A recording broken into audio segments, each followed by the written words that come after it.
الحمد لله وكفى وسلام على عباده الذين اصطفى أما بعد أعوذ بالله من الشيطان الرجيم بسم الله الرحمن الرحيم إن عدة الشهور عند الله 12 شهرا في كتاب الله يوم خلق السماوات والأرض منها 4 حرم ذلك الدين القيم فلا تظلموا فيهن أنفسكم سبحان ربك رب العزة عما يصفون وسلام على المرسلين والحمد لله رب العالمين اللهم صل على سيدنا محمد وعلى آل سيدنا محمد وبارك وسلم اللهم صل على سيدنا محمد وعلى آل سيدنا محمد وبارك وسلم اللهم صل على سيدنا محمد وعلى آل سيدنا محمد وبارك وسلم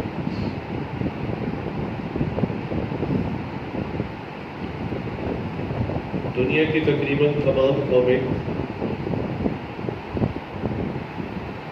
دنوں کا اور تاریخی واقعات کا حساب رکھنے کے لیے کوئی کیلنڈر استعمال کرتی ہے. چنانچہ عیسائیوں کا سن عیسوی کے حساب سے کیلنڈر ہے جسے وہ استعمال کرتے ہیں، اور اس میں وہ عیسیٰ اسلام کے دنیا میں آنے سے پہلے کے واقعات بی سی کے ساتھ لکھتے ہیں، سن لکھتے ہیں، ساتھ لکھتے ہیں بی سی یعنی بیفور کرائسٹ، عیسیٰ علیہ السلام کے دنیا میں آنے سے پہلے کیا کیا واقعات ہوئے. اور عیسیٰ علیہ السلام کے دنیا سے جانے کے بعد اب ہمارا عقیدہ ہے کہ وہ زندہ آسمانوں پہ اٹھائے گئے، ان کا عقیدہ ہے ان کو قتل کر دیا گیا. بہرحال عیسیٰ علیہ السلام کے بعد جو واقعات ہیں اس میں وہ سال کے ساتھ اے ڈی لکھتے ہیں. اے ڈی کا مطلب ہے آفٹر ڈیتھ. تو یہ ان کا ایک کیلنڈر ہے جس کے ریفرنس سے وہ واقعات کو نقل کرتے ہیں اور محفوظ کرتے ہیں. اسی طرح یہودیوں کا کیلنڈر ہے، اور بہت ساری قومیں ہیں ان کے اپنے اپنے کیلنڈرز ہیں. اللہ تعالیٰ نے مسلمانوں کو بھی ایک کیلنڈر عطا فرمایا اور وہ اسلامی کیلنڈر ہے، اور اس کا تذکرہ قرآن کریم کے اندر ہے. یہ بھی قرآن کریم کی حقانیت میں سے ایک حقیقت ہے، ایک فضیلت ہے کہ جس وقت ابھی سیٹلائٹ نہیں بنا تھا، راکٹ نہیں بنا تھا،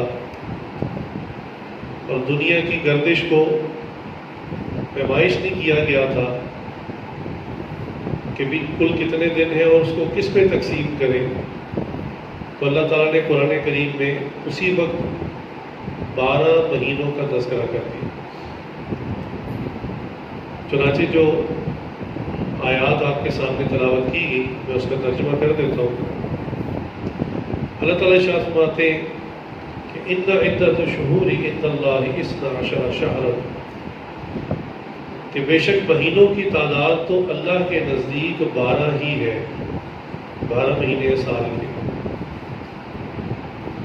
فی کتاب اللہ یعنی اللہ تعالیٰ کی کتاب میں، یوم خلق السماوات والارض منها 4 حرم. فرمایا یہ 12 مہینے کب سے ہیں؟ اس دن سے ہیں جس دن سے اس نے زمین اور آسمان کو پیدا کیا.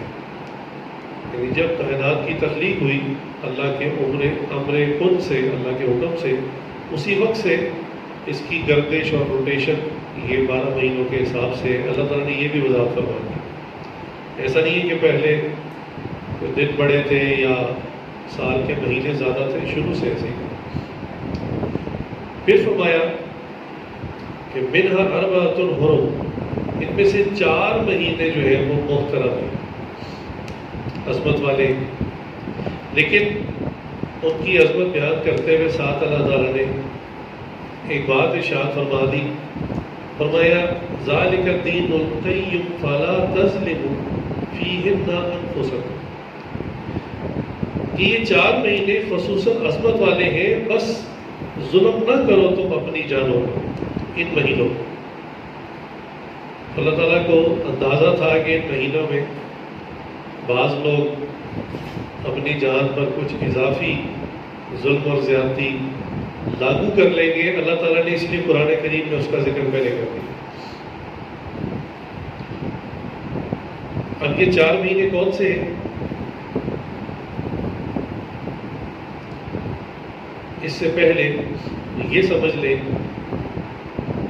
کہ اسلامی کیلنڈر کے اندر جو اس کی ابتدا ہوئی کہ صحابہ نے بھی جب اس کا پہلا سال شمار کرنا چاہا کہ بھی پہلا سال کون سا شمار کرے،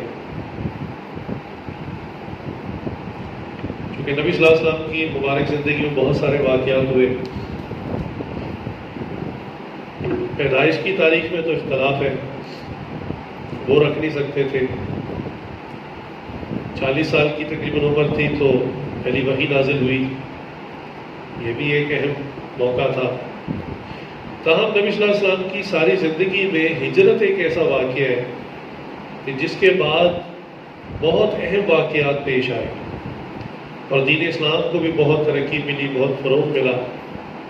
چنانچہ صحابہ نے ہجرت کے سال کو اسلامی کیلنڈر کا پہلا سال شمار کی اور یہاں سے آگے گنتی کرنا شروع کی۔ اس سے پچھلے جو واقعات ہیں وہ ہجرت سے پہلے کے واقعات اور سال شمار ہوتے ہیں، اور ہجرت کو معیار بنا کر اس سے آگے آپ صلی اللہ علیہ وسلم کی تمام واقعات اور اسلامی جو تاریخ ہے اس کو رقم کرنا شروع کیا۔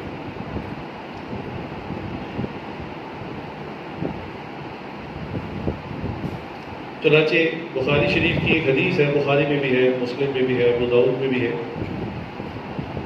کہ 4 مہینے جو اللہ تعالیٰ کی عصمت والے ہیں اللہ کے نزدیک وہ کون سے ہیں؟ حضرت ابو بکر صدیق رضی اللہ عنہ روایت فرماتے ہیں کہ نبی صلی اللہ علیہ وسلم نے حجۃ الوداع کے آخری خطبے میں ارشاد فرمایا کہ جس دن اللہ نے زمین و آسمان کو پیدا کیا تھا اس دن زمانے کی جو رفتار تھی اب بھی وہی رفتار ہے، وہی مضمون جو آیت میں بھی آیا۔ 1 سال 12 مہینوں کا ہوتا ہے اور ان میں 4 مہینے حرمت اور عزت والے، اور وہ کون سے؟ اس میں سے 3 تو اکٹھے آتے ہیں پے در پے، یعنی 3 تو ایک سلسلے تسلسل سے آتے ہیں، ذوالقعدہ، ذوالحجہ اور محرم، اور ایک رجب کا مہینہ ہے جو جمادی الثانی اور ماہ شعبان کے درمیان میں آتا ہے۔ ہمیں اس حدیث سے ایک پتہ چلا کہ یہ جو مہینوں کے نام ہیں ان کی ترتیب ہے، یہ بھی اللہ تعالیٰ کی طرف سے بتائی ہوئی ہے۔ اب محرم یا محترم، اس سے کیا مراد ہے؟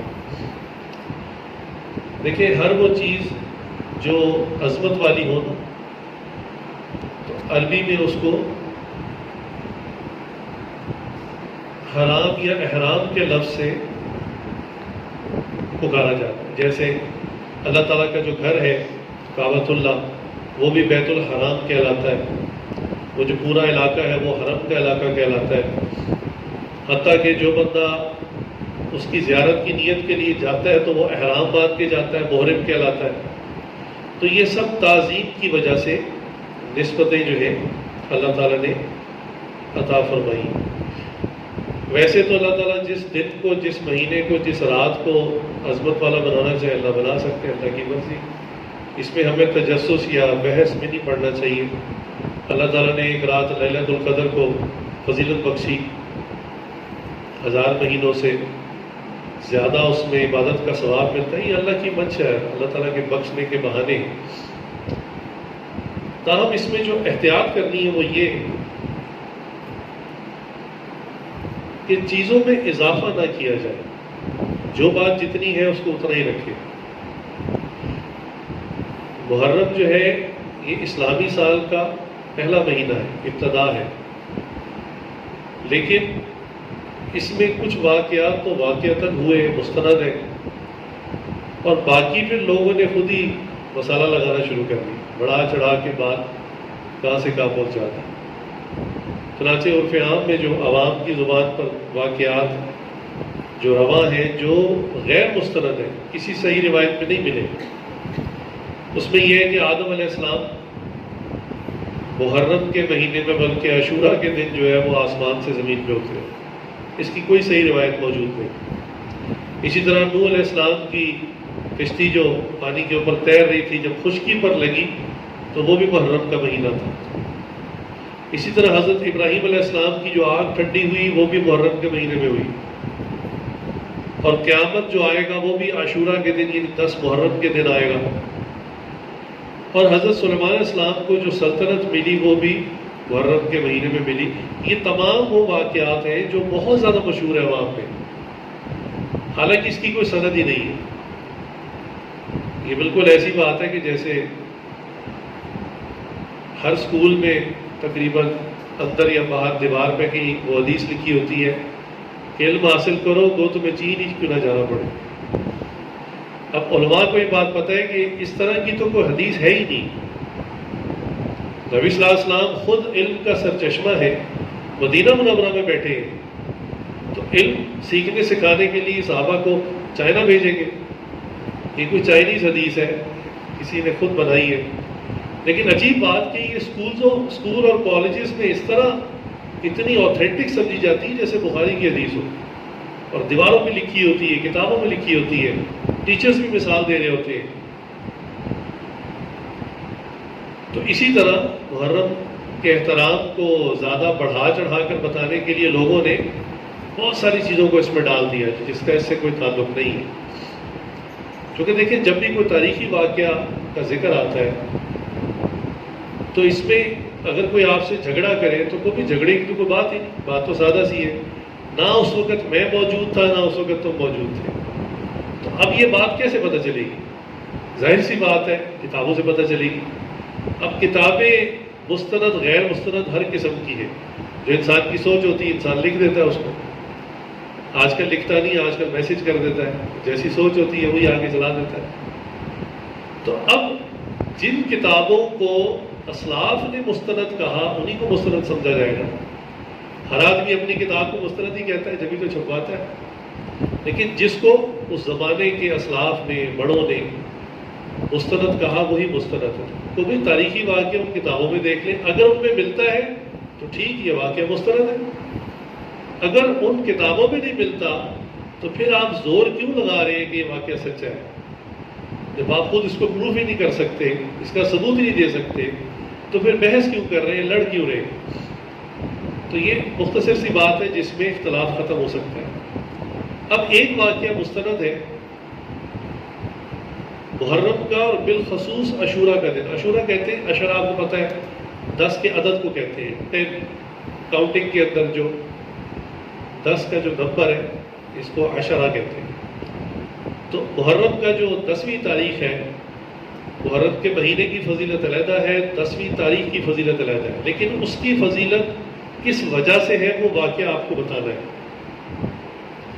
آج کے زمانے میں لوگوں نے حضرت حسین تعالیٰ کی شہادت جو 10 محرم کو ہوئی، اس کو اس 10 محرم کی فضیلت کا ذریعہ بتانا شروع کر دیا۔ وہ یہ سبب ہے جس کی وجہ سے یہ اتنا محترم ہے۔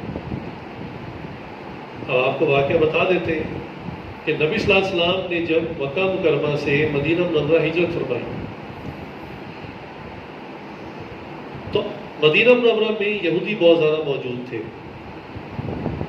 سیرت کی کتابوں میں لکھا ہے کہ مکہ مکرمہ میں زیادہ مشرکین تھے، بت پرست تھے، اور مدینہ منورہ میں زیادہ یہودی تھے، اس لیے یہاں علمی سوال بہت زیادہ ہوتے تھے۔ ذوالقرنین کے بارے میں بتائیں، یاجوج ماجوج کے بارے میں بتائیں، اس طرح کے سوالات ہوتے تھے زیادہ، چونکہ یہ یہودی اہل کتاب تھے۔ نبی صلی اللہ علیہ وسلم جب مدینہ منورہ ہجرت فرما کر آئے تو دیکھا کہ محرم کا مہینہ ہے، اور جب 10 تاریخ آئی تو یہودیوں نے روزہ رکھا ہوا۔ تو نبی صلی اللہ علیہ وسلم پوچھا بھی انہوں نے کیوں روزہ رکھا ہے؟ تو ان کو بتایا گیا کہ بھی موسیٰ علیہ السلام کو اور ان کی قوم کو فرعون سے جس دن نجات ملی، وہ جو ڈوبنے کا واقعہ تھا، وہ 10 محرم کا دن تھا، عاشورہ کا دن تھا۔ تو گویا اس قوم نے چونکہ توبہ کی تھی اللہ سے، اور ان کی توبہ کی عملی شکل سامنے آئی، اور اللہ تعالیٰ نے اس فرعون کی مصیبت سے جان چھڑائی، تو وہ شکرانے کے طور پر اس دن کی یاد میں 10 محرم کو روزہ رکھتے ہیں یہودی۔ نبی صلی اللہ علیہ وسلم نے جب یہ بات سنی تو فرمایا ہمارا اپنے بھائی موسیٰ پر اس سے زیادہ حق ہے، ہم کیوں نہ روزہ رکھیں؟ لہذا آپ صلی اللہ علیہ وسلم نے اسی وقت سے روزہ رکھنا شروع کر دیا 10 محرم۔ تاہم ایک بات فرمائی جو ہمارے لیے بہت اہم ہے، پوری زندگی کے اندر یہ ایک ریفرنس ہے۔ نبی صلی اللہ علیہ وسلم نے فرمایا کہ چونکہ یہودی 10 محرم کو روزہ رکھتے ہیں اور یہ ان کی عبادت کا مخصوص دن ہے، اور ہم بھی اللہ کے شکرانے کے طور پر 10 محرم کو روزہ رکھتے ہیں، لیکن فرمایا کہ یہ تو مشابہت ہو گئی، ظاہری طور پر مسلمانوں نے بھی روزہ رکھا بھائی، یہودیوں نے بھی رکھا ہوا، تو فرق کیا ہوگا؟ تو فرمایا اس فرق کو رکھنے کے لیے، ظاہری مشابہت سے بچنے کے لیے اہتمام کیا جائے اس بات کا کہ 10 کے ساتھ کوئی ایک دن ملا لیں، یا ایک دن پہلے والا یا ایک دن بعد والا، تینوں دن بھی رکھ سکتے ہیں۔ یعنی 10 محرم کا تو روزہ اس کی فضیلت تو ہے، لہٰذا آپ 9، 10، 11 کا رکھ لیں، یا 9، 10 کا رکھ لیں، یا 10، 11 کا رکھ لیں۔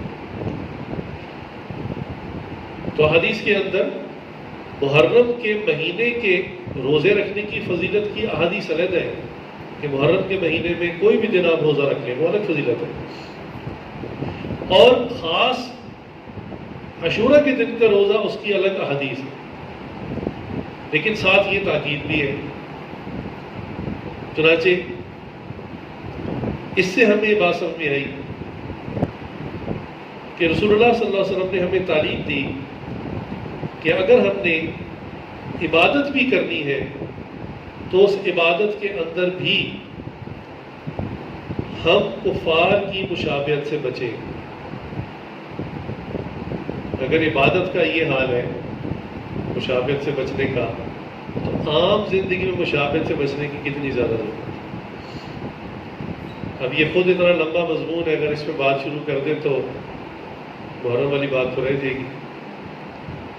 آج مسلمانوں کے نوجوان بچے بال کٹوانے جاتے ہیں تو وہاں غیر مسلموں کی تصویریں لگی ہوتی اور عجیب عجیب بال ہوتے ہیں، اسٹائل ہوتے ہیں، تو یہ انگلی رکھ کے کہتا ہے میری شکل اس کافر جیسی کر دو۔ مشابہت نہیں تو اور کیا ہے؟ لباس کے اندر، بات چیت کے اسٹائل کے اندر۔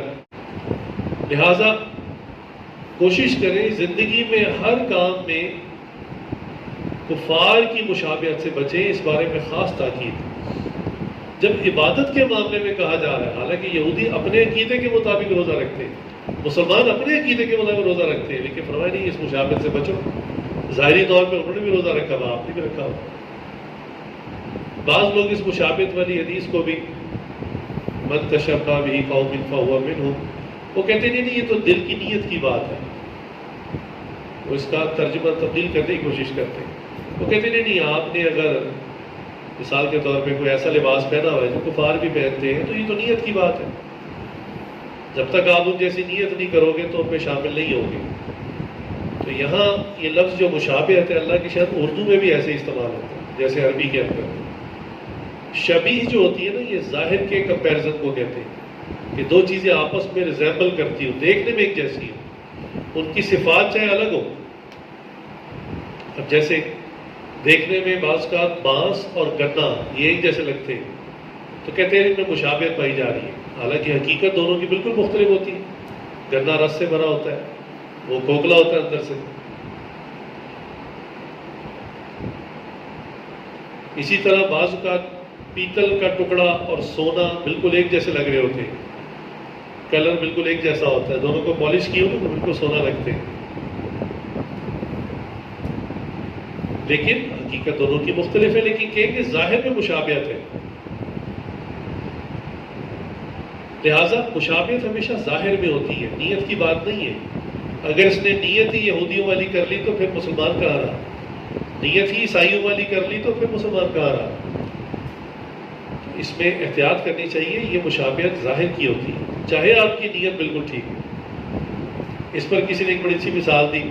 انہوں نے کہا کہ پاکستان آرمی کا جو ہیڈ آفس ہے HQ، وہاں پر پاکستانی جنرل جس نے ساری زندگی وفاداری اپنی ثابت کی اور جنرل بن گیا، صرف ایک دن ظاہری طور پر انڈیا کے جنرل کی وردی پہن کے چلا جائے، کہنے کہ اس بات کو کوئی بندہ برداشت نہیں کرے گا.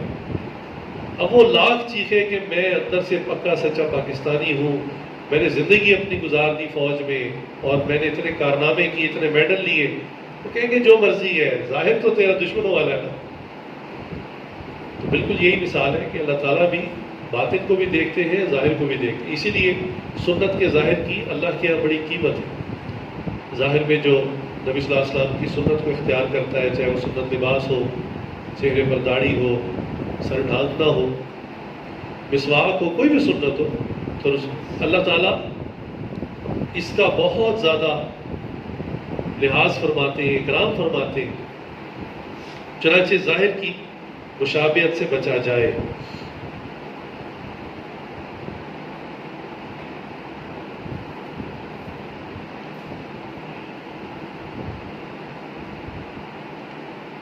اللہ تعالیٰ نے حضرت حسین رضی اللہ کو یہ فضیلت بخشی کہ ان کی شہادت، اللہ تعالیٰ نے ان کو شہادت دی. پہلے تو یہ فضیلت ہے کہ شہادت کی موت بہت فضیلت کی موت ہے.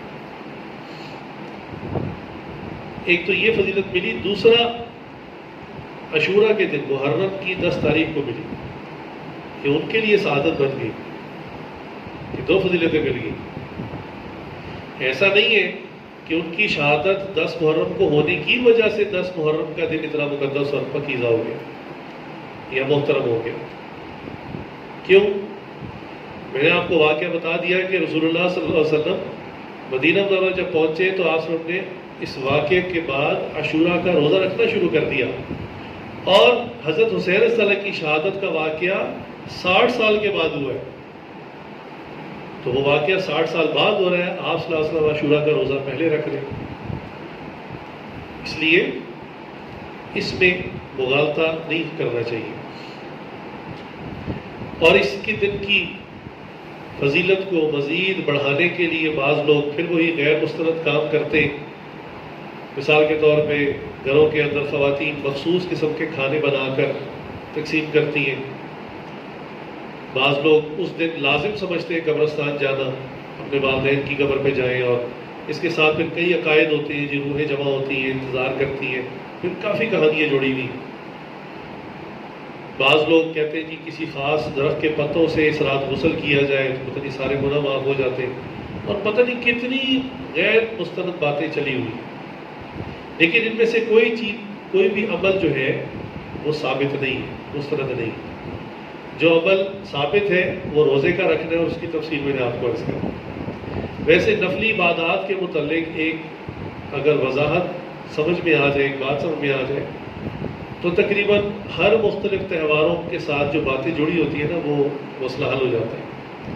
یہ یاد رکھیں کہ اللہ تعالیٰ نے سال کے ہر دن نفلی عبادات کے لیے یعنی آپ کو اجازت دی ہے کہ جس دن چاہیں آپ عبادت کریں. نماز ہے سال میں 365 دن، جس دن مرضی پڑھیں. عید کے دن نفلی نمازیں پڑھتے جائیں. روزہ ہے سال کے جس مرضی دن رکھ لیں، سوائے جن دنوں میں منع کر دیا گیا، جیسے کہ عید کا دن یا رمضان مبارک میں آپ نفلی روزہ نہیں رکھ سکتے، فرض روزہ رکھیں گے. اسی طرح صدقہ خیرات ہے، وہ آپ سال میں جس وقت اور جس دن کرنا چاہے کر سکتے ہیں. صدقے کے اندر یاد رکھیں آپ کیش بھی دے سکتے ہیں، کھانا بھی دے سکتے ہیں، کپڑے بھی دے سکتے ہیں، کوئی بھی چیز جو کسی دوسرے کے استعمال میں آ سکے، اس کو فائدہ دے سکے، دے سکتے ہیں. جوتے ہو سکتے ہیں، سردی ہے جیکٹ ہو سکتی ہے، دستانے ہو سکتے ہیں، کوئی چیز آپ دینا چاہیں دے سکتے ہیں. تاہم سمجھنے کے اعتبار سے اور ضرورت کے پورا ہونے کے اعتبار سے سب سے بہترین آج کے زمانے میں جو صدقے کی شکل ہے وہ کرنسی ہے، کیش. کیونکہ آپ کو نہیں پتا اس کی ضرورت کیا ہے. ہو سکتا ہے آپ اس کو آٹا دے رہے ہو، آٹا اس کے پاس پہلے سے موجود ہو، اور اس کے پاس گوشت نہ ہو، سالن پکانے کے لیے کوئی چیز نہ ہو، ہر بندہ اس کو آٹا ہی پکڑاتا جا رہا ہو، تو آپ کو نہیں پتا اس کی کیا ضرورت ہے.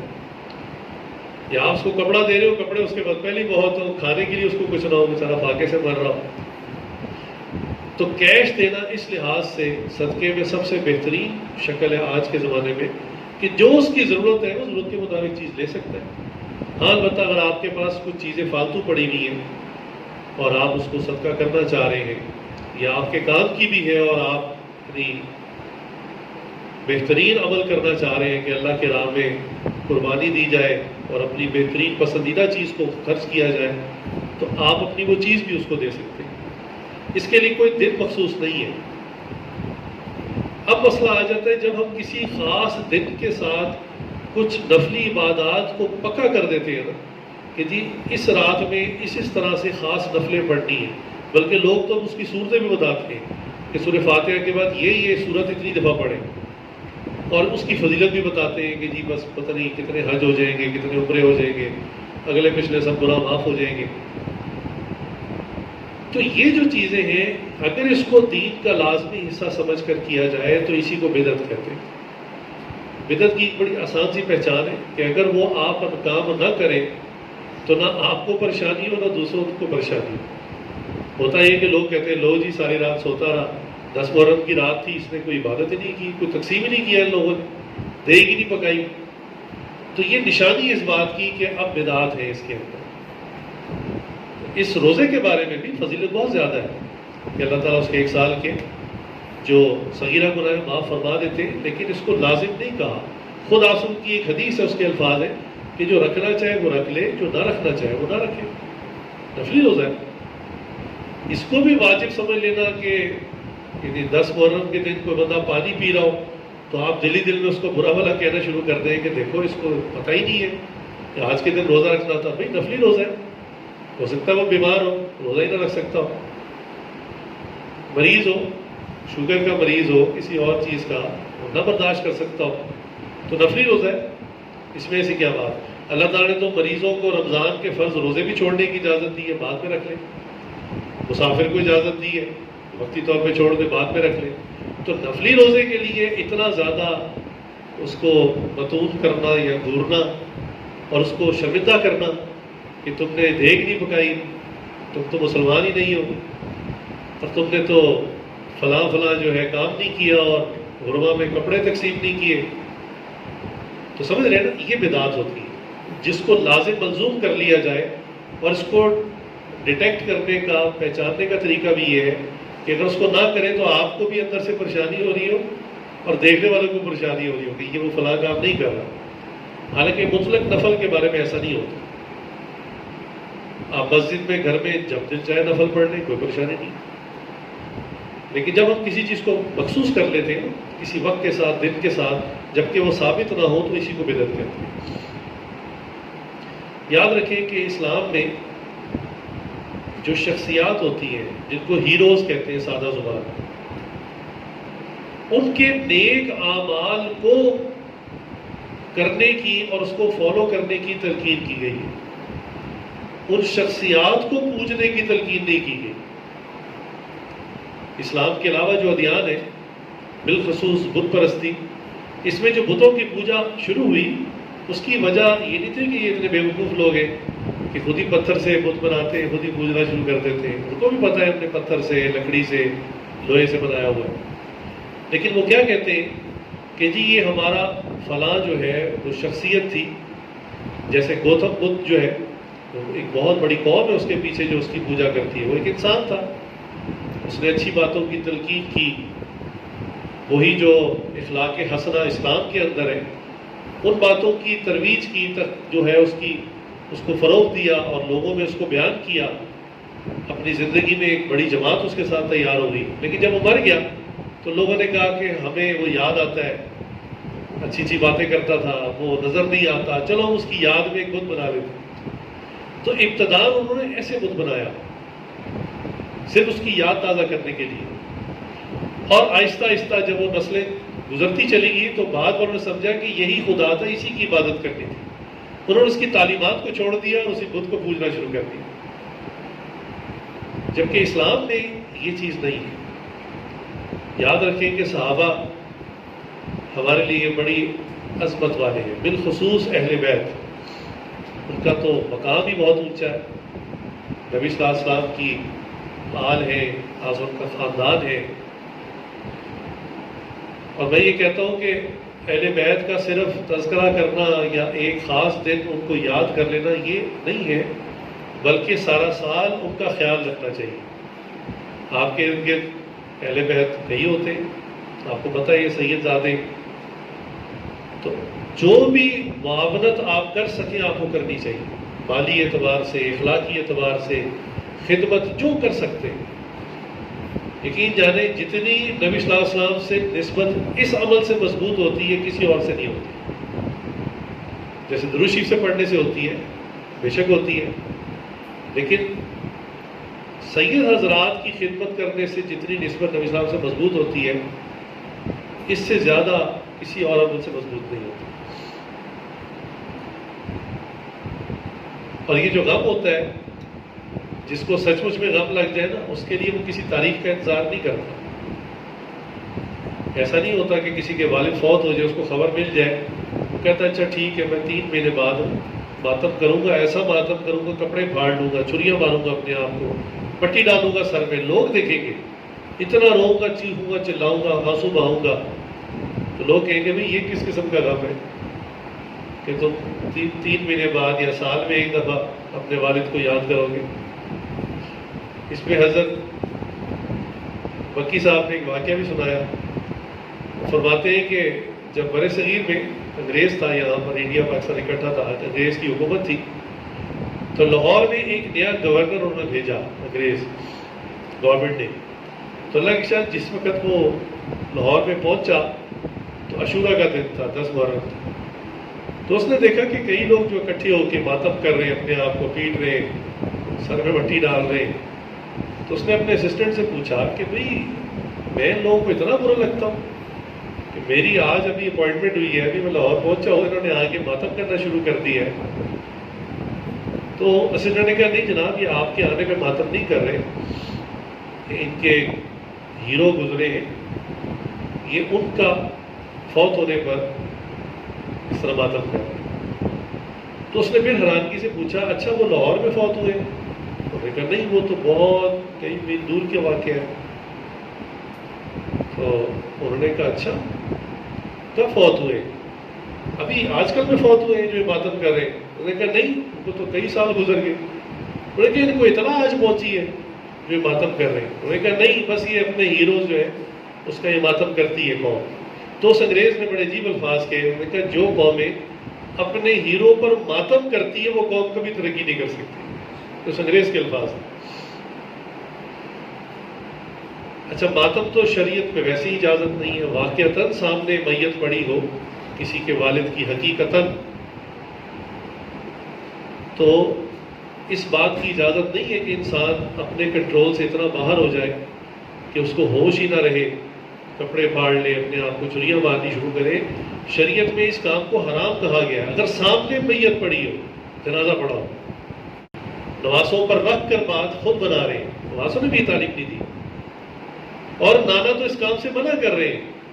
نبی صلی اللہ علیہ وسلم نے اس کو حرام کہا، منع کیا، لیکن اس کو کہتے ہیں اپنی طرف سے خود کسی عبادت کو گھڑ لینا، بنا لینا. اس کی بہت ساری وجوہات ہوتی ہیں، بس اپنے مسلک کی کوئی نشانی بھی تو رکھنی ہوتی ہے منفرد کرنے کے لیے. اس لیے جو چیز نبی صلی اللہ علیہ وسلم سے ثابت نہیں بلکہ الٹا انہوں نے منع فرمایا، بینٹ کرنا، پیٹنا، کپڑے پھاڑنا، یہ سب احادیث میں منع کیے گئے کام. اگر میت سامنے پڑی ہو، وجہ یہ کہ کئی سال گزر گئے ہو اور اس پر ایک خاص تاریخ میں جو ہے وہ اس طرح کا، خیر یہ جو ماتم ہوتا ہے اس میں بھی بڑی تفصیل ہے. خاص کرائے کے لوگ ہوتے ہیں ان کو پیمنٹ کی جاتی ہے، صرف وہ لوگ چھریاں مارتے ہیں اپنے آپ کو اور وہی لوگ پیٹتے ہیں. باقی عام لوگ جو ہے وہ تو ہلکا پھلکا ساتھ دے رہے ہوتے ہیں. اس میں تو بہت ڈیٹیل ہے اندر، اس کو میں کھولنا نہیں چاہتا اس وقت کہ کیا کیا کچھ ہوتا ہے. اور مجمع اتنا زیادہ اس وجہ سے ہوتا ہے کہ ہمارے لوگ زیادہ ہوتے ہیں تماشا دیکھنے والے، اور اس تماشا دیکھنے سے منع کیا گیا، کیونکہ دیکھیں کوئی شخص یہ سوچے، آپ یہ سوچیں کہ اگر آپ تماشا دیکھنے گئے تو اس کی دو جہت ہو سکتی ہے، یا آپ محبت سے دیکھ رہے ہیں یا آپ نفرت سے دیکھ رہے ہیں۔ نفرت سے کوئی چیز بندہ کھڑا ہو کے اطمینان سے گھنٹہ 2 گھنٹہ دیکھتا نہیں ہے، بلکہ اس جگہ کو چھوڑ کے چلا جاتا ہے۔ ہوتا ہے نا کبھی رستے میں خدا نہ کرے کسی کا ایکسیڈنٹ ہو جائے، اس کا سر کھل جائے، خون ہی خون ہو، تو بندہ 1 منٹ نہیں رکتا، وہاں سے نکل جاتا ہے فوراً۔ تو اب جو لوگ 2 گھنٹے 3 گھنٹے وہاں کھڑے ہو کے دیکھ رہے ہیں، تو پھر کیا مطلب نکلا؟ چاہت سے محبت سے دیکھ رہے ہیں نا، دل میں کوئی نہ کوئی تو کنڈا پھنسا ہوا ہے نا، کہیں نہ کہیں تو ان کو بھی اشتعال دلایا گیا ہے کہ اس ذہن کی محبت جو ہے وہ یہی ہے، اسی طرح پوری ہوگی۔ تو کہتے چلو ہمارا اتنا ہی حصہ کہ ہم پیٹ نہیں سکتے، پٹتا ہوا دیکھ ہی لیں، اس پہ سے ثواب مل جائے۔ تو یہ بڑی خطرناک بات ہے، اس لیے ہمارے حضرات نے منع کیا ہے کہ محرم میں اور عاشورہ کے دن یہ کام بالکل نہیں کرنا، تماشا دیکھنے میں نہیں جانا۔ ہاں البتہ یہ جو عظیم ہستیاں ہیں، ان کی تعلیمات یہی تو مقصود ہے، ان کی تعلیمات پر عمل کرنا ہے۔ ان جیسا بن تو نہیں سکتے کبھی بھی ان عظیم ہستیوں جیسا، لیکن کوشش کرنی ہے، اسی ٹریک پہ فالو کرنا ہے جس ٹریک پہ وہ چلے۔ اللہ چنانچہ حضور صلی اللہ علیہ وسلم نے اپنی مبارک تربیت سے ایک ایسی خوبصورت جماعت تیار فرمائی کہ جنہوں نے صرف الفاظ میں نہیں، حقیقت اور عمل کے اندر اپنے آپ کو سچا ثابت کر کے دکھایا۔ زندگی میں کبھی ایسا موقع آ گیا کہ جہاں صبر کا جو لفظ ہے اس پر عمل کر کے دکھانا پڑا، انہوں نے کر کے دکھایا۔ برداشت کا جو لفظ ہے، معاف کر دینے کا جو لفظ ہے، اور خوشامد نہ کرنا، بعض کا انسان کی سچویشن ایسی بن جاتی ہے کہ خوشامد کر لے تو جان چھوٹ جاتی ہے، خوشامد نہ کرے تو جان مشکل میں آ جاتی ہے، لیکن پھر بھی اپنی بات پہ ڈٹ جانا کہ جی میں حق پر ہوں، بے شک اس وقت اکیلا ہوں، میرے قریب ارد گرد ہزاروں لوگ تلواریں لے کے کھڑے ہیں، لیکن میں ہوں تو حق پہ، کیا ہوگا ذرا سے جان لے لیں گے۔ تو حق پر ڈٹ جانا، یہ الفاظ اور ہے، اس کی حقیقت اور ہے۔ حضرت حسین رضی اللہ عنہ نے یہ سب کر کے دکھایا۔ کیوں؟ تربیت کس کی تھی؟ رسول اللہ صلی اللہ علیہ وسلم۔ اور جو نبی صلی اللہ علیہ وسلم سے جتنی زیادہ نسبت رکھتا ہے اس کا پھر امتحان بھی اتنا بڑا ہوتا ہے۔ ان کی نسبت چونکہ نبی صلی اللہ علیہ وسلم کے ساتھ بہت بڑی ہے، تو حسین رضی اللہ کی پھر اللہ تعالیٰ کی طرف سے ایک ایسا امتحان، ایک آزمائش آئی جس میں وہ ڈٹے رہے حتیٰ کہ شہید ہو گئے۔ اچھا، ہم لوگوں کے لیے، بعد والوں کے لیے مثال بھی بننا مقصود تھا کہ بھی انسان دین کے لیے کس حد تک جا سکتا ہے، کتنی کو قربانی کر سکتا ہے، کہاں جا کے اپنے موقف کو چھوڑ دینا ہوتا ہے۔ لوگ کہتے ہیں نبی میری تو جان پہ بن گئی ہے، اب تو میں اس سے آگے ہتھیار پھینک رہا ہوں، اس کے آگے میں بحث نہیں کر سکتا۔ تو دین کے معاملے میں کس حد کو جا سکتا ہے، اس کا ایک عملی واقعہ بھی تو چاہیے تھا قیامت تک کے مسلمانوں کو، تو وہ یہ واقعہ تھا۔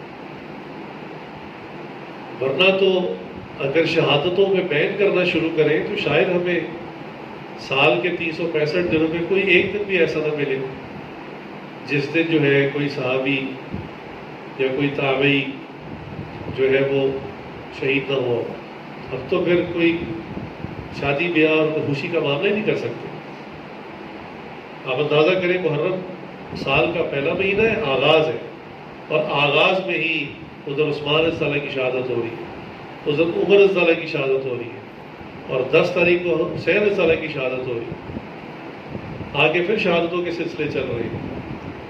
اللہ تعالیٰ ہمیں کو میسج دے رہے ہیں۔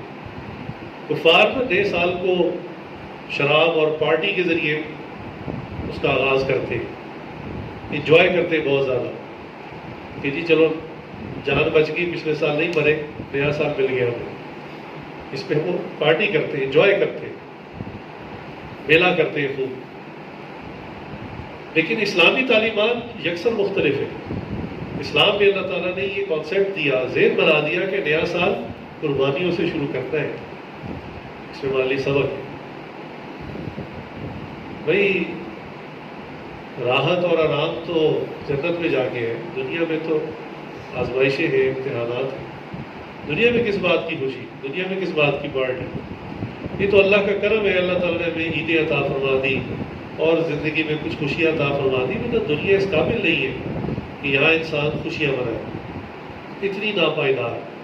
اور صحابہ نے یہ بات رسول اللہ صلی اللہ علیہ وسلم کی صحبت سے سمجھ لی. لہٰذا ہر صحابی ہمارے لیے رول ماڈل. حضرت بلال رضی اللہ کو دیکھیں، قربانیاں. حضرت خبیب رضی اللہ کو دیکھیں، شہادت، اللہ اکبر. حضرت امیر حمزہ رضی اللہ کو دیکھیں، کتنے نام ہیں، کتنی فہرست ہے لمبی. کس کس کا ماتم کریں؟ ہمیں تو سارے پیارے.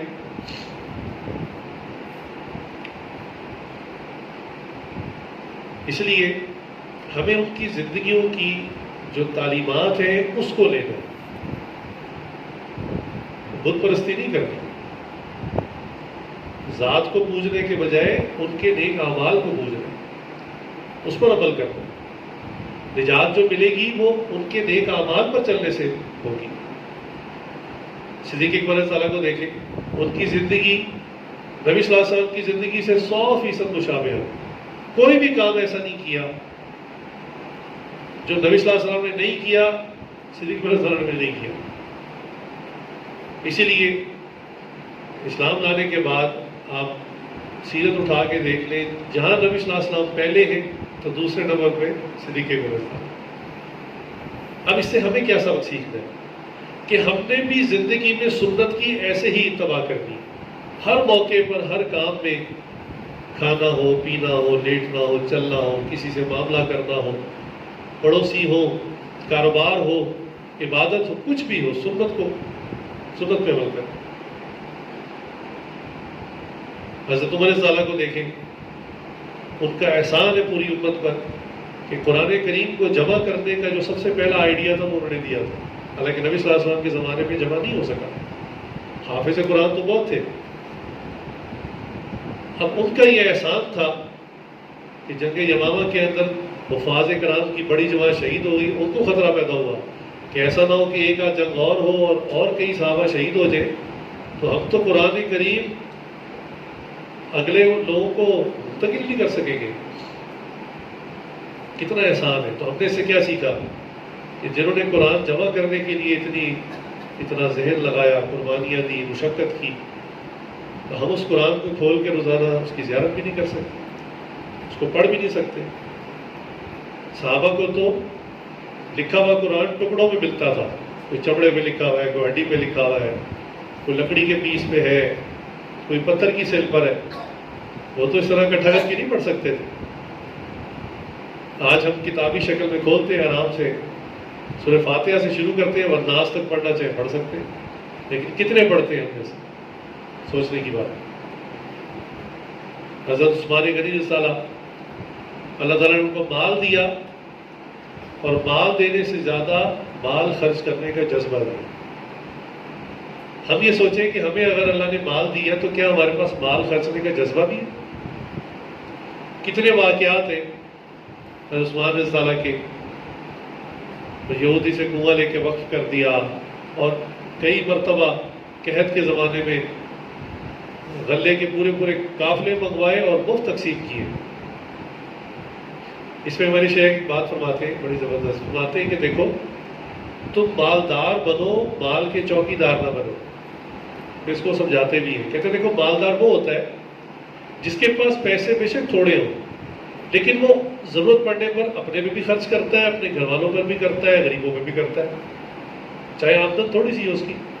پتہ یہ مالدار ہے. کیوں؟ جو غریبوں کو خرچ کرے گا یہ اس کے لیے جنت میں اکٹھا ہو رہا ہے، کئی گنا زیادہ ملٹی پلائی ہو کے، تو یہ مالدار ہے. اور باتیں ایک مال کا چوکی دار ہوتا ہے کہ جس کے پاس پیسے اکاؤنٹ میں تو پیسے کروڑوں میں ہوتے ہیں، لیکن حالت یہ ہوتی ہے کہ نہ اپنے اوپر خرچ کرتا ہے، نہ گھر والوں پہ خرچ کرتا ہے، نہ غریبوں کو دیتا ہے.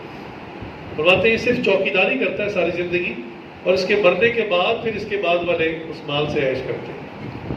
تو فرماتے ہیں کہ بھی ہمیں دعا بھی یہی کرنی چاہیے کہ اللہ ہمیں مالدار تو بنا، مال کا چوکیدار نہ بنا، کہ ہم صرف گنتی کرتے رہیں اور پیسہ جوڑتے رہیں۔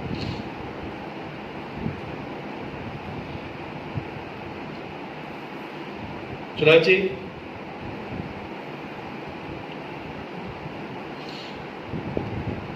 یوم عاشوراء ہمیں جہاں اور بہت ساری چیزیں سکھاتی ہے، ایک اور بڑی اہم بات سکھاتی ہے، وہ یہ کہ ہم بحیثیت مسلمان علم کو ضرور حاصل کریں۔ آج عوام الناس یہ جو غلطیاں کرتی ہے نا، کبھی 15 شعبان کی تاریخ میں کو سمجھ نہیں آ رہا تھا کیا کرنا ہے، مبالغہ غلو کر جاتی ہے، کبھی عاشوراء کے دن عبادت میں غلو کرتی ہے، کبھی کسی موقع پر، کبھی کسی۔ تو علم کا حصول یہ بھی ہمیں سبق عاشوراء کے دن سے ملتا ہے کہ اسلامی تاریخ کے جتنے واقعات ہیں ہم ان کو خود پڑھیں۔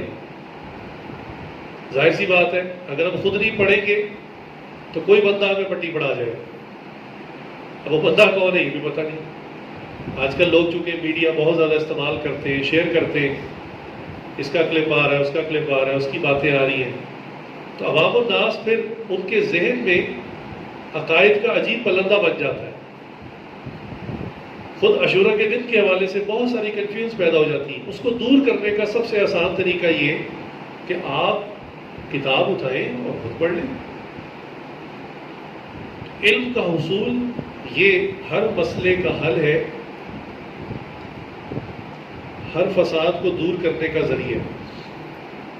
نبی صلی اللہ علیہ وسلم نے آخری خطبے میں بھی یہ فرمایا تھا کہ میں آپ کے درمیان اللہ کی کتاب اور اپنی سنت چھوڑ کر جاؤں، تو میں اس کو جب تک پکڑے رکھیں گے آپ تفرقے میں نہیں پڑیں گے، آپس میں ڈیوائیڈ نہیں ہوں گے۔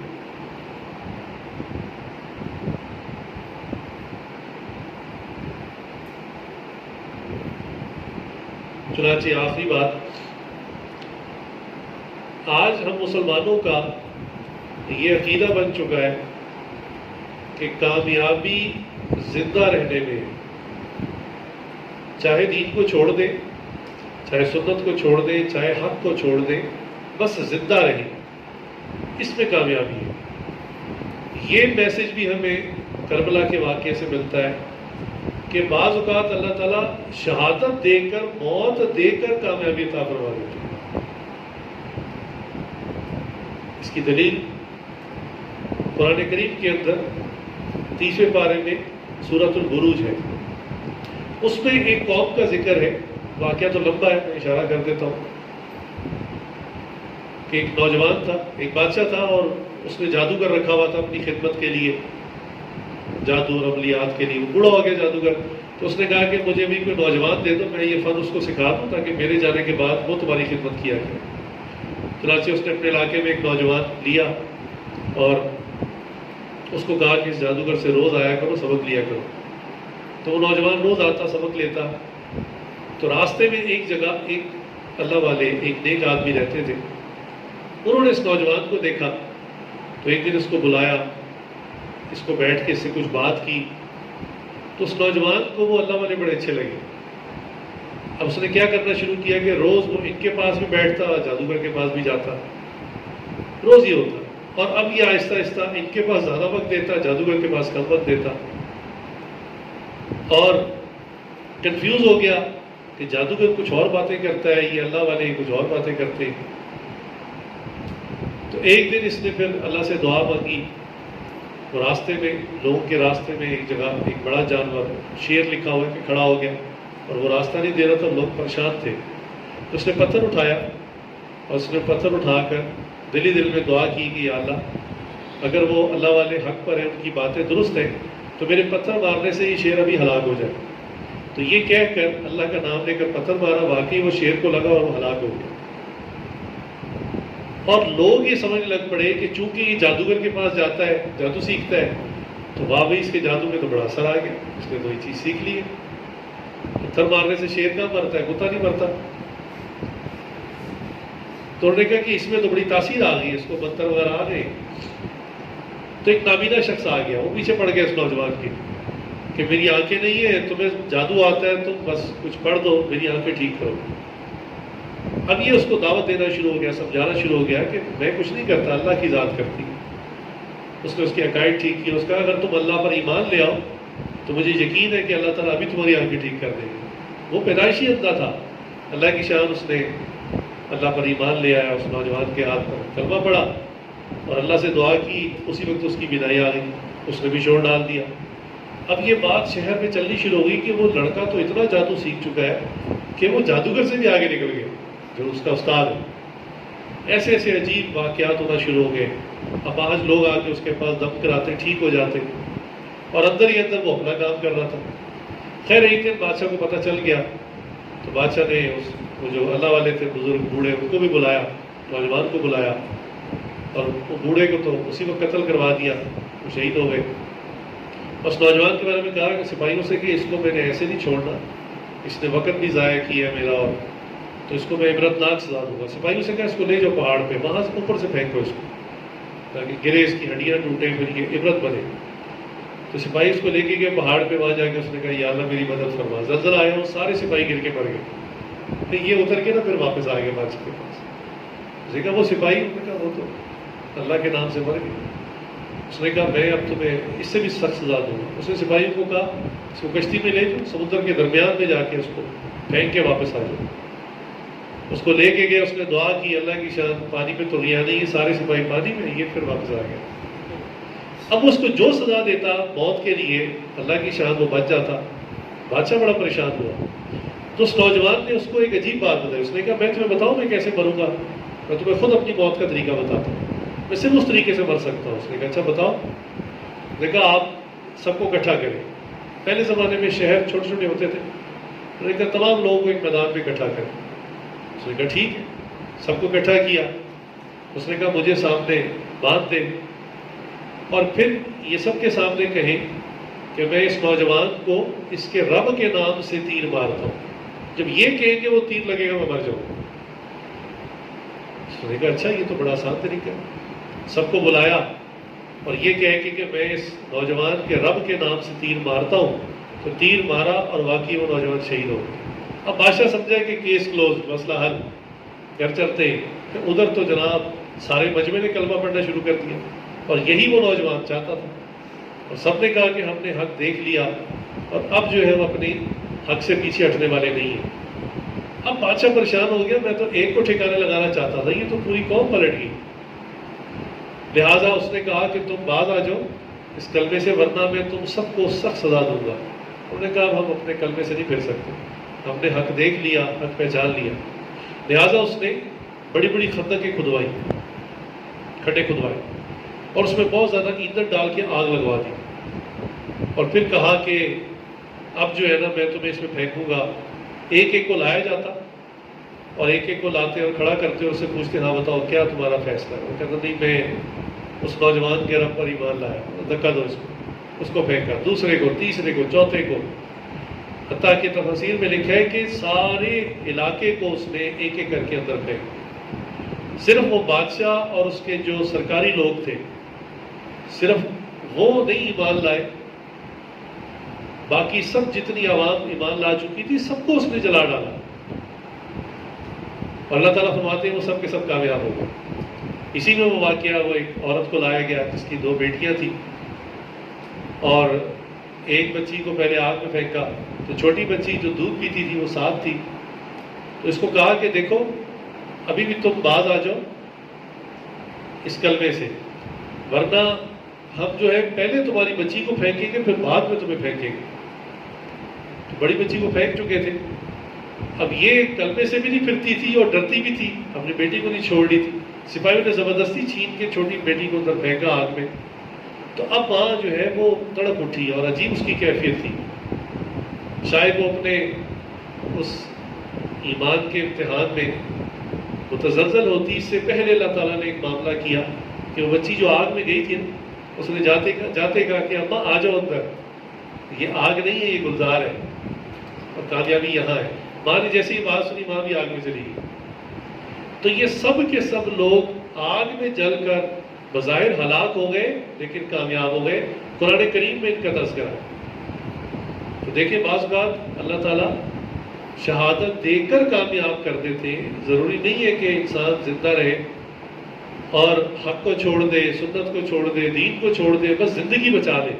نہیں، یہ شہادت تو مانگنے سے ملتی ہے. حضرت خالد بن ولید رضی اللہ عنہ ساری زندگی اللہ سے دعائیں کرتے رہے اور تڑپتے تھے کہ میں کسی طرح مجھے شہادت مل جائے، لیکن شہادت کی موت بہرحال ان کی قسمت میں نہیں تھی.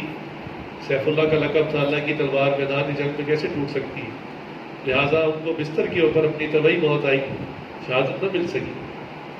لہٰذا شہادت کوئی بزدلی کی موت یا کوئی خوف کی موت نہیں ہے جس پہ ماتم کیا جائے.